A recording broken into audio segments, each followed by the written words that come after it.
مركانا نوغوتي صلاة ابن قاسم يا جماعة warri jimaa qamaatan baga gammaddan warri jimaa qamahu sifa warra jannataa afurii wal fakkaatanii jira yomi dhibba caatiin halaala jedhe an dhibbarraa miliyoona lama caatiin haraama jedhe konfidensii guutuun haasaa jechaadha. Fadhu miliyoona lamaa miti hanga fadhattii fi itti haayamanu.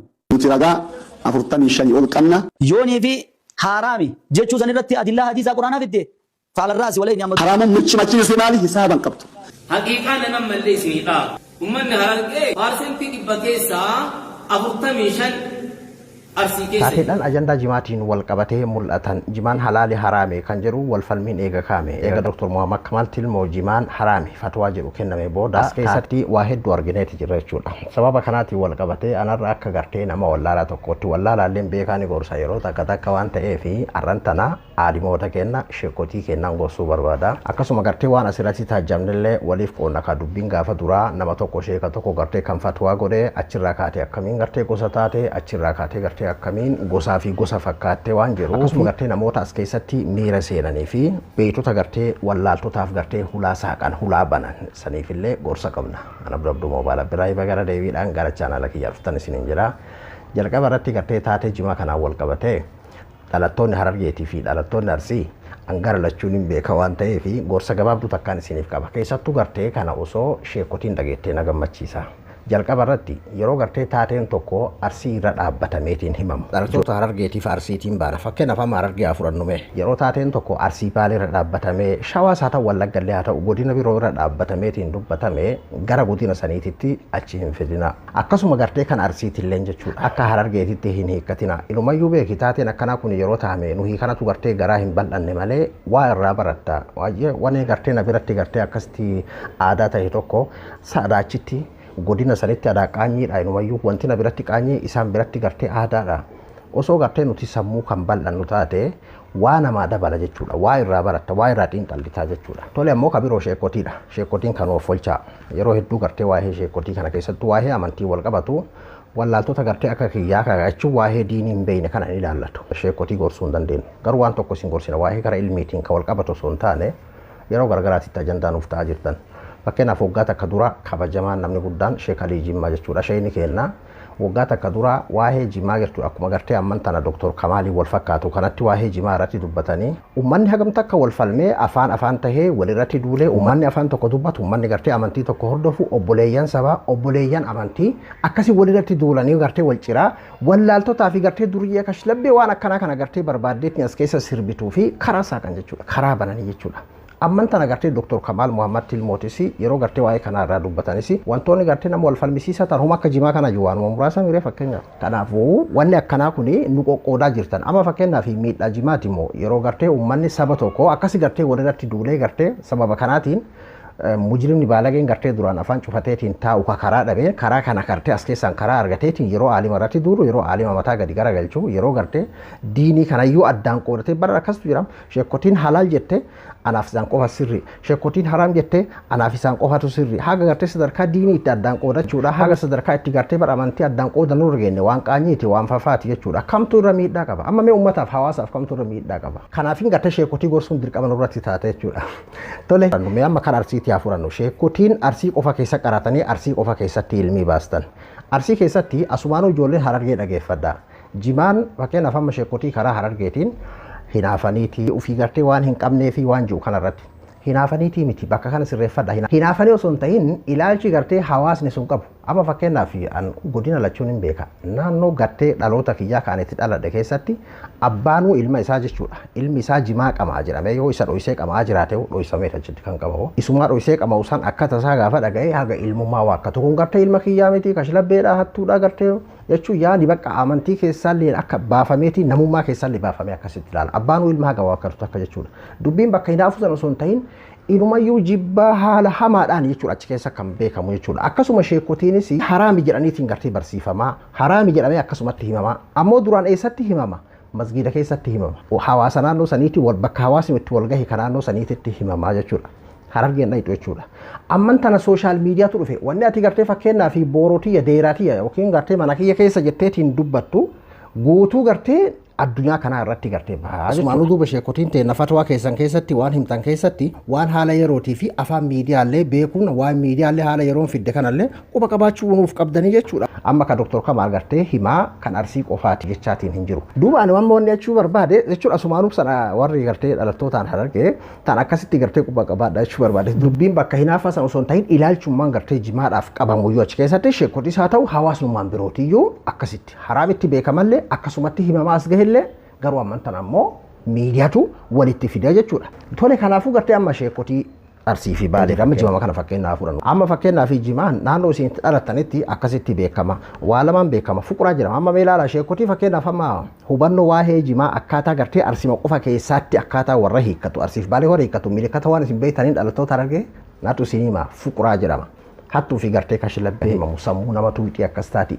Fuquraa wanni jedhamu kuni warra hadiraa gartee kan Harargeetti jedhamu sana jechuudha. Warra kanaatu qama'aa jechuudha. Warri kun ammoo gartee warra gartee xurii hin miicannee kam akkana taa'ii gartee dibbeetumuu gara kaanii mushrikummaadhaan kan isaan beekamanii warra kanaani kan isaan madaalan akkasii gartee kan hubannoo naannoo keessanii qofa qabdan. Haraamii halaal naannoo keessanii gartee akkuma duraan gartee baramaa ta'etti himuun akkuma jirutti ta'eeti kabiroo gartee kan waliigalaa qorannaa gadi fagoodhaa barbaada jireenya hawaasaati dura tokkoffaa dubbiin bakka gartee haraamummaa fi haraamummaatii alattiyyuu bar jireenya hawaasaati amma bara Harargee waa'ee qama'uu dagadhu amma waan dhalattoonni Arsii yeroo gartee akkanatti waa'ee jimaatiif jedheetiin lolu ati isa qama'uudhaatitti hin fudhatin miira keessa seenee kan akkanatti lolu jiruu fi jireenya isaati Harargee yeroo jedhamu wanni hundiniyyuu Harargee keessatti jimaadha kan gartee kuulii dalagatulleen jimaa ol fuudhee dalagata midhaanii miti. Kan masjid ittiin ijaaramellee jimaadha kan hajji ittiin dhaqan jimaadha jechuun wannummaa hunduu bas jimaadha. Kanaafuu jireenyi hawaasaa kun jiraatuudhaaf iyyuu dura mala biraatu dursaa mire mala jireenya isaanii santu dursaa jechuudha jalqaba waa'ee haraamummaa fi halaalummaa dura jechuudha lubbuu namaati mire ka dursu jalqaba akkasitti hubachuu qabdan jechuudha. Ka jiruu fi jireenya hawaasaa akkasi jennee mire gara qama'uutitti tasaa dhufnu fakkeenyaaf amma Arsii fi Baaleetti fuquraa fi hattuu fi gartee kashilabbee durriyyatu qamaa jenne gara Harargeetti yoo as deebine ammoo dalaguuf iyyuu jimaa qaba dalagatee gartee fakkeenyaaf mallaqa bareeda argatuudhaaf iyyuu jimaa qaba. Ilmi baasuufuu jimaa qaba. Akkasii walii hubachuun barbaachisaadha jechuu barbaade. Kabiroo ammoo gartee dogongorri hamaan haalli fokkataan yeroo adda addaatti illee keessatti illee baramaa ta'e. Dr. Kamal nama tokko ta'ee akka nama fatwaa tokko ta'ee Dr. Kamal fakkeenyaaf akka nama dhuunfaatitti osoo har'a yeroo miidiyaan dhufe kana osoo hin ta'in Afrikaa TV irratti televiziyoonatti hordofaa ture nama fatwaati. Jechuun nama bilchaataadha akka namoonni tokko tokko yookiin har'uma ka argifaa jiraatu danda'a. Tarii hubannoo waa'ee jimaatii wal qabatu akkuma amma jenne naannoo Arsii qofa keessa beekuudhaaf waan beekuuf akkasitti gartee hir'inni jiraatu danda'a malee jechuu kiyya. Garuu ammoo fakkeenyaaf amma karaa sirraa kas kennamu ka gosaa wal qabsiisan hedduu agarre. Gosaa wal qabsiisuun maaliif barbaachise? Dr. Kamal qofaa deebisaa kennuun ni danda'ama bara. Dr. Kamal qofaa himuun ni danda'ama. Kam tura dhiyaata fakkeenyaaf kam tura siifuu salphata. Nama tokko deebisaa kennu gosa guutuutti fiigu arrabsoo adda addaa fayyadamu funni kallattii kamiin iyyuu sirrii miti. Maaliif akka gosatti fiigamu maaliif akka gartee arrabsootti fiigamu mee amma fakkeenyaaf as keessa waa'ee gosaan jiru sheekichi waa'ee kitaabaati kan inni himaatiin jiru waa'ee gartee fakkeenyaaf jimaati kan inni dubbataatiin jiru sheeka ta'eeti kan inni himaatiin jiru gosa bakka bu'ee himaa hin jiru yookiin gartee godina bakka bu'ee himaa hin jiru waan dhufu hunda yoo gartee gosaa walitti laayixan yoom sana xallanuti yoom faggartee fakkeenyaaf yoom guddanna yoom fakkeenyaaf bakka kana bira dabarra bakki kun karaa amantiitti yoo fudhanne jaahilummaa karaa gartee wajji jiruu fi jireenya yoo fudhanne hawaasa cirtee fakkeenyaaf maal goota mee amma maali faayidaan fakkeenyaaf as keessa argamu amma soo Dr. Kamal gosa bakka bu'eetii miti jechuudha kan dubbata jechuudha. Akkasuma kabiroolee gartee ka deebisaa kennee amma miira keessa seenee amma ka sheeka kanaaf haa jechuudha. Haqiiqaan nama mallee isinidha. Wanni sodaataniif hin jiru uummata Harargee. Uummanni Harargee parsentii 100 keessaa 45 Arsii keessa jira. Arsii 100 keessaa 15 Harargee keessa. 45 isaan xiqqaatee 45 mee 50 godhakkaa tokko hin jedhu 45. Wanni ammallee sodaatanii wayitu hin jiru. Yoo lolallee ta'e yoo tolallee ta'e wal qajeelchu walitti deemanii haasa'uun dhorkaan qabu. Walumaaniin mataan gadi garagalfame. Dr. Kamal mataa haga fayyadamu yoo gadi garagalchan maal irraa buuftan? Garuu gaafni gudiin isin dhufu gaafa Dr. Kamal hidhattanii harkaan qabdan. Gaafa maaliiti gaafa miidiyaa namallee mataa garagalchitaniin gaafa harkaan qabdan namni jiraa wayii dhaqee harkaan hin qabu. Jabaa wayii otoo dhaqee walumaanii tokko nama tokko harkaan qabe. Gaafa sana adda isaa baay'ee dhumni walii ammallee dhaamni. Tole parsantiin 40 hagasii fakkeenyaaf Arsii keessa yoo jiraate parsantiin gartee hagasii fi hagasii Harargee keessa yoo jiraate maal akka godhamuudha fakkeenyaaf maal haa godhamuudha. Namni kun nama sheekana fakkaata kitaaba dura jiraan har'uma argeen beeku ammoo yoo nama sheekaa ta'e leenaaf olchaa obboleessoo karaa amantiitti jaahilummaa gosaan gosti akkasii akkasitti jira. hawaasa Harargee jette. Ofiifis akka gartee nama gosa bakka bu'ee fakkeessitee hawaasa Harargee jette jumlaadhaan. Hawaasa Harargee yeroo jettu kana jumlaadha. Hawaasa Harargee guutuudha. Kuni an amala jaahilummaati. An maaliif waan kana akka fayyadamtee obboleessa keetii irratti jecha akkanaa kan maaliif akka fayyadamtee namaaf hin galu. Maa gosatti fiigama. Hawaasa jumlatti fiiguun jechuun ufumaafuun qaanfatu amma akka nama dhuunfaatitti amma namoonni akkanaa kunneen. Waa lama karaa siin ati amma eenyu arsii bakka kasi buufate obboleessa kiyya. Gara siin hoo hawaasa Harargee jettee jumlaadhaan akkasuma immoo hawaasni Harargee yeroo falmatu hawaasa tokko ta'eeti baalageen akkuma jirutti jechuun baalageen aalimoota mataa gaggaragalchitu akkuma jirtu tahee sheeyni jumlaadhaan kan dubbatan arsii qofaa fi miti fatwaa kan godhan osoo adda baasanii fakkeenyaaf arsiitti akkana fakkeenyaaf uummanni saniin jiraatu jira akkasii osoo adda baasee haala akkasiitiin kan himu ta'e Dr. Kamaal amma dhugaadha. Garuu amma jumlaadhaan fatwaan kun kan godhame achi keessatti hadda jechoonni dogongoraallee hedduun kan fayyadame jira Dr. Kamaal jechuudha. Jechoota achi keessatti akka seenaatti fayyadame keessa jechuudha. Hawaasni Harargee duuba jireenya kiyya jedhee falmatuudhaaf mirga qaba. Arsiin akkasii Harargeen akka dattee gosaan dha jechuun amantii kamiitu si hayyame. Na wannummaan reefuu gartee waa'ee aalimoota dubbannuuf illee namoota akkanaatiif gartee karaa saaqaa jechuudha. Kanaaf isin jala qaanfannee jirra dhugaa dubbachuu fi aalimoonni yeroo garagaraatitti hatta warrummaan fatwaa gootan illee isin jala qaanfannee jirra itti yaada wantoota akkanaa kanarratti. As keessatti ammoo faniitu jira. Yoo ammoo wanni kun seera amantii cabsee nama folchaa keessattuu ka gartee waa'ee jannataatiin wal qabsiifama. Mirqaana nu goote salaataaf nu kaasii.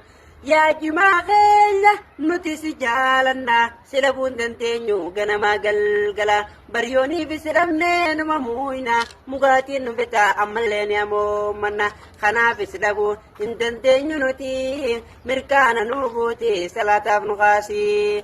Yaa warri jimaan haraami jettanii yoon qabnellee koottaa karaa Harargeeti akaaraan fudhadhaa. Kama ameisin mirkaana nu goote salaataaf nu kaasii. Warri jimaa qamaatan baga gammaddan qorannoon jidduu kana ifoomse akka mul'isutti warri jimaa qamahu sifa warra jannataa afurii wal fakkaatanii jira.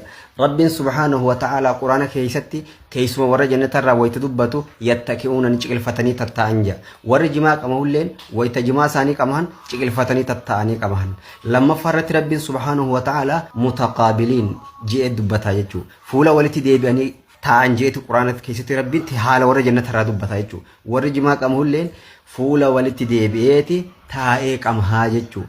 Sadaffaa irratti khitaamuhu misku jira. Wanni isaan aarfatan akka miskiitti urgooyti jira Rabbiin warra jannata aarfaturraa jechuudha.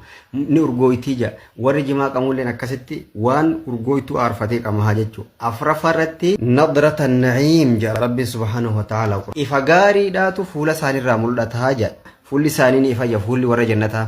Akkasuma warri jimaa qamullee wayita mirqaanii fuulli isaanii ni ifa. Haala afran kanaanii warra jannataa fakkaatee warri jimaa qabu baga gammaddan. Garuu gartee ka warra jannataati wal fakkaata jiru kuni keessattuu quraan as keessatti fayyadame wanni kun yoo seera cabsee jechuun seera amantii yoo cabsee ammoo dhaaf oolchaa. Osoo gartee hawaasa tokko hin tuqne osoo gartee godina tokko hin tuqne osoo gartee waa'ee gosaatiin wal hin qabsiifne jaalallee ibsatu. Waa meeqa arginee bar sooshaal miidiyaa kanarratti. Kana booda ammoo sheekotiin ajandaan of hin ta'ina. Miidhaa jimaa san caalaa qoqqoodama hawaasaa hawaasa addaan cicciru hawaasa akka walirratti duuluu fi kashlabbeedhaaf baalagee gartee mujrima duraanuu karaa ittiin gartee aalimaa fi amantii irratti duultu karaa dhabdeenyaa fi karaa banaatti jirtanii. Kanaafuu gartee waan nu qoqqooduu hadaraa isin jala qaanfannee jira isin jala cinqamneeti jirra. Rabduu moobaala birraayii an qophii biratti wal deebinutti nagaan naa tura.